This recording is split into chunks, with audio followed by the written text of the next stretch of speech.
NTPC గుర్తింపు సంఘానికి చెందిన ప్రముఖ యూనియన్ లీడర్ యూనియన్ ను అడ్డుపెట్టుకుని తనను మానసికంగా ఒత్తిడికి గురి చేస్తున్నారని ఎన్టీపీసీ ఉద్యోగి శ్రీపతిరావు ఆరోపించారు. ఈ మేరకు ఎన్టీపీసీలోని ఓ ప్రైవేట్ హోటల్లో గురువారం ఏర్పాటు చేసిన విలేకరుల సమావేశంలో ఆయన మాట్లాడుతూ ఎన్టీపీసీలో తన కొడుకు ఉద్యోగం చేస్తున్న కాలంలో వచ్చిన క్వార్టర్ను ఇప్పటికి కూడా అలాగే ఉంచుకుంటూ పక్కన 2 క్వార్టర్లను కూడా ఆక్రమించుకొని ఉంటున్నాడని, సదరు యూనియన్ నాయకుని అవినీతిపై సీబీఐకి ఫిర్యాదు చేస్తానని వెల్లడించారు. తనను ఎలాగైనా ఇక నుండి మరో ఎంపీటీసీ ప్రాజెక్టుకు బదిలీ చేయాలని హెచ్ఆర్ అధికారులపై ఒత్తిడి చేస్తున్నారని ఆరోపించారు. జూన్ 2 తెలంగాణ ఆవిర్భావ దినోత్సవం రోజున నేను కొన్ని కామెంట్స్ చేయడం జరిగింది. ఫార్మేషన్ ఫౌండేషన్ అని ఒక లెటర్ల తప్పు పడడము, తర్వాత ఒక సీరియల్ లైటింగ్ కూడా ఆ రోజు పెట్టకపోవడంతో అప్పుడు తెలంగాణ ఉద్యమంలో మేము అందరం కలిసి పనిచేసిన ఆ బాధతోటి చిన్నగా ఒక కామెంట్ పెట్టిన ఐఎన్టీసీ గ్రూప్లో.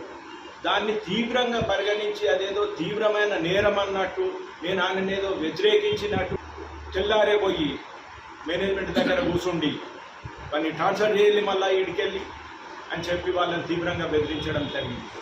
నేను హెచ్ఆర్కి ఏదో పని మీద నేను పోయినప్పుడు వాళ్ళు క్లియర్గా చెప్పిండ్రు, అరే ఏంటి మళ్ళా ఎందుకు బాబర్తో పెట్టుకున్నావు, మరి మళ్ళా నేను ట్రాన్స్ఫర్ చేయించమని అనే లొల్లి పెడతాండి ఇక్కడికి వచ్చి వాళ్ళ కమిటీని తీసుకొని వచ్చి, లేకపోతే మీరు ప్లాంట్ ఎట్లా నడుపుతారో చూస్తా అంటాడు, ఇదేందా శ్రీపతి అని చెప్పి వాళ్ళు అన్నారు.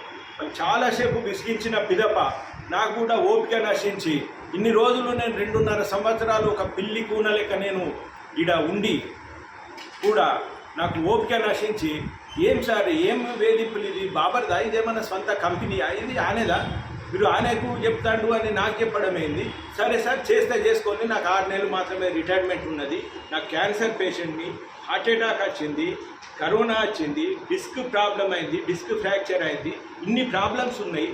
మెడికల్గా కూడా నన్ను రికమెండ్ మా సీఎంఓ చీఫ్ మెడికల్ ఆఫీసర్ గారు బాధప్తా దానిలో రికమెండ్ చేశారు, ఈయన సివియర్ ఈయనకు హెల్త్ ప్రాబ్లమ్స్ ఉన్నాయని చెప్పి.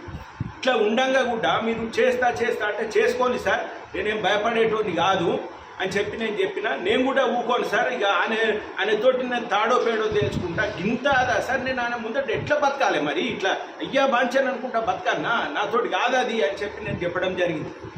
చెప్పినాక తెల్లారి మళ్ళా పోయి మళ్ళా కూర్చుండి మళ్ళీ అదే ఒత్తిడి తెలిసింది నాకు. తెలిసినాక నేను కూడా సరే పోతా అని చెప్పి నేను కూడా సిబిఐకి నీ బండారం అంతా బయట పెడతా అని చెప్పి నేను కూడా అనడం జరిగింది. అనగానే నాకు ఒక వ్యక్తి వాళ్ళ వర్కింగ్ ప్రెసిడెంట్ కృష్ణయ్య అని ఫోన్ చేసి అన్న రేపు వస్తాడు, మనం మాట్లాడతామన్నాడు, మీరు ఏం చెప్పారు, మీరు అవన్నీ తీసేయండి, మనం మంచిగా కలిసి ఉంటాము అని చెప్పి. సరే కృష్ణయ్య నీ మాట మీదకెళ్ళి ఓకే అన్నాడు. అతని కొడుకు యూపీఎల్లో జాబ్ చేస్తున్నప్పుడు వచ్చినటువంటి క్వార్టర్ని ఖాళీ చేయకుండా, అతని కొడుకు ఇప్పుడు యూపీఎల్లో లేడు, అతను దుబాయ్ వెళ్ళిపోయాడు, అదే క్వార్టర్లో ఉంటూ ఇంకో 2 క్వార్టర్లను కూడా మిగిలిన క్వార్టర్లను కూడా ఆక్రమించుకొని ఉంటూ ఒక గుండా రాజ్యాన్ని అనే ఇంటి చుట్టూ గుండాలను పెట్టుకొని ఒక గుండా రాజ్యాన్ని టౌన్షిప్లో నడిపిస్తున్నాడు. ఒక నియంతలాగా తయారయ్యాడు టౌన్షిప్కి.